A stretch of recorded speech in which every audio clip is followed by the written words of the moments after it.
Hello guys, RRB JEE ఎలా apply చేయాలో ఈ వీడియోలో తెలుసుకుందాం. గూగుల్లో ఆర్ఆర్బీ అప్లై అని సెర్చ్ చేయండి. ఇక్కడ ఫస్ట్ వచ్చిన లింక్ rrbapply.gov.in మీద క్లిక్ చేయండి. లేదా నేను డిస్క్రిప్షన్లో లింక్ ప్రొవైడ్ చేస్తాను, అది క్లిక్ చేసినా సరిపోతుంది. మీరు ఈ పేజ్కి అయితే రీడైరెక్ట్ అవుతారు. ఇక్కడ అప్లై మీద క్లిక్ చేయగానే మనకి క్రియేట్ అన్ అకౌంట్, అలానే ఆల్రెడీ హ్యావ్ అన్ అకౌంట్ అని ఉంటుంది. సో మీకు ఆల్రెడీ అకౌంట్ ఉంటే ఆల్రెడీ హ్యావ్ అన్ అకౌంట్ మీద క్లిక్ చేయండి. క్లిక్ చేసి ఇక్కడ మీ యొక్క మొబైల్ నెంబర్ లేదా ఈమెయిల్ ఐడి, అలానే పాస్వర్డ్, క్యాప్చా ఎంటర్ చేసి లాగిన్ మీద క్లిక్ చేయండి. ఒకవేళ మీకు అకౌంట్ లేకపోయినట్లయితే క్రియేట్ అన్ అకౌంట్ మీద క్లిక్ చేయండి. ఇక్కడ ఓకే మీద క్లిక్ చేయండి. ఇప్పుడు కంట్రీ ఆఫ్ నేషనాలిటీ దగ్గర ఇండియా సెలెక్ట్ చేసుకోండి. ఫుల్ నేమ్ దగ్గర మీ యొక్క ఫుల్ నేమ్ ఎంటర్ చేయండి. 10th క్లాస్ మెమోలో ఎలా ఉందో సేమ్ యాస్టేజ్గా ఎంటర్ చేయండి. అలానే రీటైప్ ఫుల్ నేమ్ దగ్గర కూడా మళ్ళీ సేమ్ అదే నేమ్ని ఎంటర్ చేయండి. మీరు కరెక్ట్గా ఎంటర్ చేస్తే పక్కన గ్రీన్ టిక్ వస్తుంది. Next have you changed your name దగ్గర మీరు ఒకవేళ నేమ్ చేంజ్ చేసుకుంటే ఎస్ మీద క్లిక్ చేయండి. చేంజ్ చేసుకోకపోతే నో మీద క్లిక్ చేయండి. నెక్స్ట్ డేట్ ఆఫ్ బర్త్ అనేది మీ 10th క్లాస్ మెమోలో ఏ విధంగా ఉందో ఆ విధంగా సెలెక్ట్ చేసుకోండి. Next retype date of birth కూడా మళ్ళీ ఎంటర్ చేయండి. నెక్స్ట్ సెలెక్ట్ జెండర్ దగ్గర మీ యొక్క జెండర్ని సెలెక్ట్ చేసుకోండి. రీసెలెక్ట్ జెండర్ దగ్గర కూడా మళ్ళీ జెండర్ని సెలెక్ట్ చేసుకోండి. నెక్స్ట్ ఫాదర్ నేమ్ దగ్గర మీ 10th క్లాస్ మెమోలో ఏ విధంగా ఉందో సేమ్ అదే విధంగా ఎంటర్ చేయండి. అలానే రీటైప్ ఫాదర్ నేమ్ దగ్గర కూడా మళ్ళీ నేమ్ని ఎంటర్ చేయండి. మదర్ నేమ్ కూడా సేమ్ 10th క్లాస్ మెమోలో ఏ విధంగా ఉందో సేమ్ అదే విధంగా ఎంటర్ చేయండి. మళ్ళీ రీటైప్ మదర్ నేమ్ దగ్గర కూడా మళ్ళీ అదే విధంగా ఎంటర్ చేయండి. నెక్స్ట్ ఆధార్ వెరిఫికేషన్లో ఇక్కడ మీ యొక్క ఆధార్ కార్డ్ నెంబర్ని ఎంటర్ చేయండి. ఎంటర్ చేసిన తర్వాత వెరిఫై యూజింగ్ ఆధార్ మీద క్లిక్ చేయండి.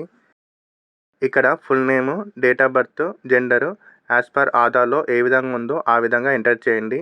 ఇలా 10th క్లాస్లో ఉన్న డీటెయిల్స్ అలానే ఆధార్లో ఉన్న డీటెయిల్స్ సేమ్ అయినట్లయితే ఇక్కడ టిక్ పెట్టేస్తే సరిపోతుంది. మళ్ళీ డీటెయిల్స్ ఎంటర్ చేయాల్సిన అవసరం లేదు. నెక్స్ట్ ఇక్కడ కింద వెరిఫై మీద క్లిక్ చేయండి. క్లిక్ చేసిన తర్వాత ఆధార్ అయితే వెరిఫై అయిపోయింది. నెక్స్ట్ ఈమెయిల్ అడ్రస్ దగ్గర మీ యొక్క ఈమెయిల్ ఐడిని ఎంటర్ చేయండి. ఎంటర్ చేసి జనరేట్ ఈమెయిల్ ఓటీపీ మీద క్లిక్ చేసినట్లయితే మీ ఈమెయిల్కి వచ్చిన ఓటీపీని ఇక్కడ బాక్స్లో ఎంటర్ చేయండి. అలానే మొబైల్ నెంబర్ దగ్గర కూడా మొబైల్ నెంబర్ని ఎంటర్ చేసి నెక్స్ట్ జనరేట్ మొబైల్ ఓటీపీ మీద క్లిక్ చేస్తే మీ మొబైల్కి ఓటీపీ వస్తుంది. ఆ ఓటీపీని ఇక్కడ ఎంటర్ చేయండి. నెక్స్ట్ ఇక్కడ పాస్వర్డ్ అయితే క్రియేట్ చేసుకోవాలి. పాస్వర్డ్లో మనకి at least capital letter, small letters, special character అలానే నెంబర్ అయితే ఉండాలి. సో అలా ఉండే విధంగా ఒక పాస్వర్డ్ని అయితే క్రియేట్ చేసుకోండి. పాస్వర్డ్ క్రియేట్ చేసుకున్న తర్వాత నెక్స్ట్ కన్ఫర్మ్ పాస్వర్డ్ దగ్గర కూడా మళ్ళీ అదే పాస్వర్డ్ని ఎంటర్ చేయండి. నెక్స్ట్ ఇక్కడ ఇచ్చిన క్యాప్చా దగ్గర ఎంటర్ చేసి కింద preview and create an account మీద క్లిక్ చేయండి. క్లిక్ చేసిన తర్వాత ఇక్కడ ఫామ్ అయితే ఓపెన్ అవుతుంది. ఇక్కడ అన్ని డీటెయిల్స్ కరెక్ట్ ఉన్నాయా లేదో చూసుకోండి. ఒకవేళ ఏమైనా తప్పు ఉంటే ఎడిట్ మీద క్లిక్ చేసి చేంజ్ చేసుకోండి. సో అన్ని కరెక్ట్గా ఉంటే ఈ టిక్ మీద పెట్టేసి క్రియేట్ అన్ అకౌంట్ మీద క్లిక్ చేయండి. ఇప్పుడు ప్రొసీడ్ మీద క్లిక్ చేయండి. క్లిక్ చేసిన తర్వాత ఇక్కడ మీ యొక్క మొబైల్ నెంబర్ని లేదా ఈమెయిల్ ఐడిని ఎంటర్ చేయండి. కింద పాస్వర్డ్ దగ్గర ఇంతకుముందు మీరు క్రియేట్ చేసుకున్న పాస్వర్డ్ని ఎంటర్ చేసి ఇక్కడ ఇచ్చిన క్యాప్చా దగ్గర ఎంటర్ చేసి లాగిన్ మీద క్లిక్ చేయండి. ఇప్పుడు ఆన్లైన్ అప్లికేషన్ మీద క్లిక్ చేయండి. క్లిక్ చేసిన తర్వాత మీరు ఆర్ఆర్బీ జేఈ అప్లై చేస్తున్నారు కాబట్టి అలా మిగతా పోస్టులు ఇక్కడ చూసుకోవచ్చు. ఇక్కడ select the RRB for which you wish to apply click చేసిన తర్వాత ఇక్కడ మీరు ఏ రైల్వే రిక్రూట్మెంట్ బోర్డుకి అప్లై చేయాలనుకుంటున్నారో ఆ రిక్రూట్మెంట్ బోర్డ్ని సెలెక్ట్ చేసుకోండి. ఇక్కడ మీకు నచ్చిన జోన్ అయితే సెలెక్ట్ చేసుకోండి. సెలెక్ట్ చేసుకున్న తర్వాత ఇక్కడ టిక్ పెట్టేసి నెక్స్ట్ మీద అయితే క్లిక్ చేయండి. క్లిక్ చేసిన తర్వాత ఇక్కడ పర్సనల్ డీటెయిల్స్ అయితే ఎంటర్ చేయాలి. ఇక్కడ కొన్ని డీటెయిల్స్ ఆల్రెడీ ఫిల్ అయి ఉంటాయి. మీరు ఫిల్ చేయాల్సింది మ్యారిటల్ స్టేటస్, మీరు అన్మ్యారీడా లేదా మ్యారీడా అనేది సెలెక్ట్ చేసుకోండి. నెక్స్ట్ మీ యొక్క రిలీజియన్ని సెలెక్ట్ చేసుకోండి. నెక్స్ట్ మీ యొక్క మదర్ టంగ్ని సెలెక్ట్ చేసుకోండి. ఇక్కడ choice of language for examination దగ్గర మీరు ఏ లాంగ్వేజ్లో ఎగ్జామ్ని రాయాలనుకుంటున్నారో సెలెక్ట్ చేసుకోండి. ఇక్కడ మీరు ఇంగ్లీష్ కాకుండా వేరే లాంగ్వేజ్ సెలెక్ట్ చేసుకోవడానికి ట్రై చేయండి. ఎందుకంటే ఇంగ్లీష్ ఆల్రెడీ డిఫాల్ట్గా వస్తుంది. ఎగ్జామినేషన్ లాంగ్వేజ్ సెలెక్ట్ చేసుకున్న తర్వాత నెక్స్ట్ ఐడెంటిఫికేషన్ మార్క్ అయితే సెలెక్ట్ చేసుకోవాలి. ఐడెంటిఫికేషన్ మార్క్ అంటే మీకు పుట్టుమచ్చ ఎక్కడ ఉంది అనేది ఆ డీటెయిల్స్ ఎంటర్ చేయాలి. డీటెయిల్స్ వచ్చేసి మనకి ఎస్ఎస్సి మెమోలో ఉంటుంది. ఐడెంటిఫికేషన్ మార్క్ 2 కూడా ఎంటర్ చేయండి. ఎంటర్ చేసిన తర్వాత నెక్స్ట్ కమ్యూనిటీ డీటెయిల్స్లో మీ యొక్క కమ్యూనిటీని అయితే సెలెక్ట్ చేసుకోవాలి. ఇక్కడ నేనైతే ఓబీసీ సెలెక్ట్ చేసుకుంటే మాత్రం నాకు ఇక్కడ do you come under OBC non criminal layer అని అడుగుతుంది. మీరు ఎస్ అయితే ఎస్, నో అయితే నో అయితే సెలెక్ట్ చేసుకోండి. సెలెక్ట్ చేసుకున్న తర్వాత సో ఎస్ సెలెక్ట్ చేసుకుంటే మాత్రం మీరు ఆ సర్టిఫికేట్ నెంబరు, అలానే ఇష్యూడ్ అథారిటీ, అలానే ఇష్యూడ్ స్టేట్, అలానే డేట్ ఆఫ్ ఇష్యూ అయితే సెలెక్ట్ చేసుకోవాలి.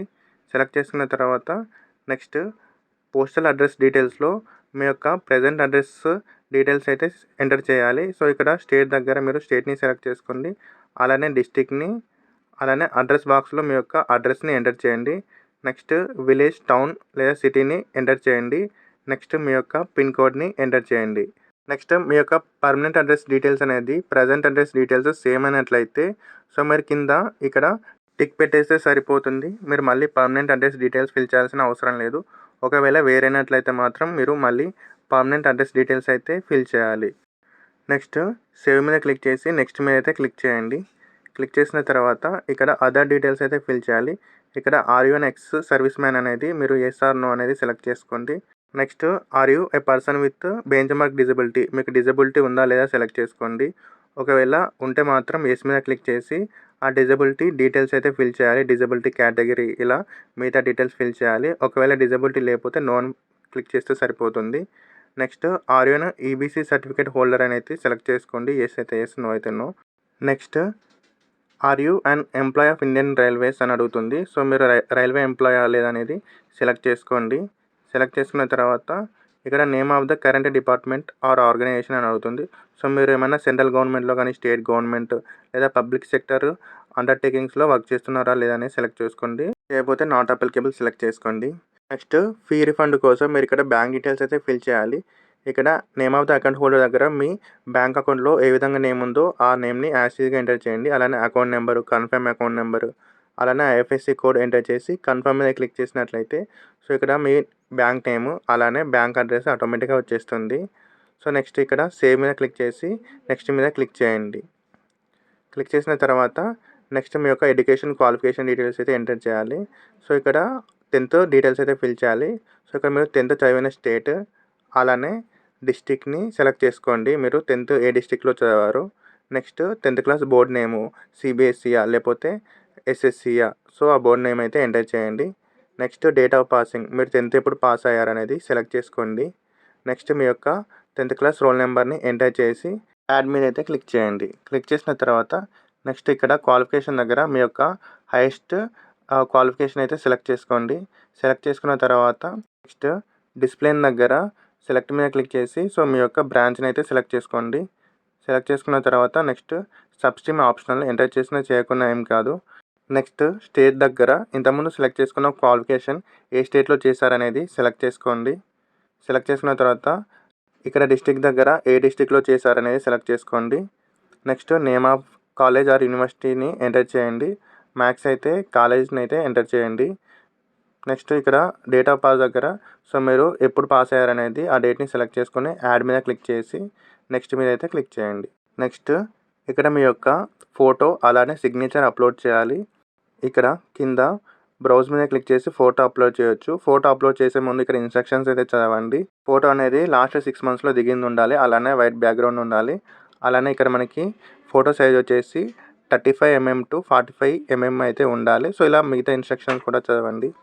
ఫోటో వచ్చేసి 30 KB to 70 KB మధ్యలో అయితే ఉండాలి. నెక్స్ట్ సిగ్నేచర్ అప్లోడ్ చేయాలి. సిగ్నేచర్ కూడా 30 KB నుంచి 70 KB మధ్యలో ఉండాలి. So next photo signature upload చేశాక సేవ్ మీద క్లిక్ చేసి నెక్స్ట్ మీద అయితే క్లిక్ చేయండి. నెక్స్ట్ మీకు ఎలిజిబుల్ ఉన్న పోస్ట్ని అయితే ఇక్కడ యాడ్ చేసుకోండి. చేసుకున్న తర్వాత కిందకి స్క్రోల్ చేసి ఈ చెక్ బాక్స్ని అయితే టిక్ పెట్టండి. నెక్స్ట్ ఇక్కడ సెలెక్ట్ ఎలిజిబుల్ ఎగ్జామ్ గ్రూప్ దగ్గర సో ఇక్కడ సెలెక్ట్ మీద క్లిక్ చేసి మీ యొక్క ఎగ్జామ్ గ్రూప్ని అయితే సెలెక్ట్ చేసుకోండి. నెక్స్ట్ ఇక్కడ I understand and I agree మీద క్లిక్ చేయండి.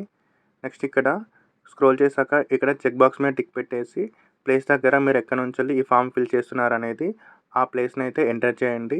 ఎంటర్ చేసిన తర్వాత సేవ్ మీద క్లిక్ చేసి ప్రివ్యూ అప్లికేషన్ మీద క్లిక్ చేయండి. నెక్స్ట్ మీ యొక్క అప్లికేషన్ ఫామ్ అయితే ఓపెన్ అవుతుంది. ఇక్కడ అన్ని డీటెయిల్స్ కరెక్ట్గా ఉన్నాయో లేదో చెక్ చేసుకోండి. మన మిస్టేక్స్ ఉంటే ఎడిట్ మీద క్లిక్ చేయండి. అన్ని కరెక్ట్గా ఉంటే ఈ చెక్ బాక్స్ మీద టిక్ పెట్టేసి నెక్స్ట్ సబ్మిట్ మీద అయితే క్లిక్ చేయండి. నెక్స్ట్ ఇక్కడ చూసినట్లయితే applicant will not be able to make any correction in the online application after submission.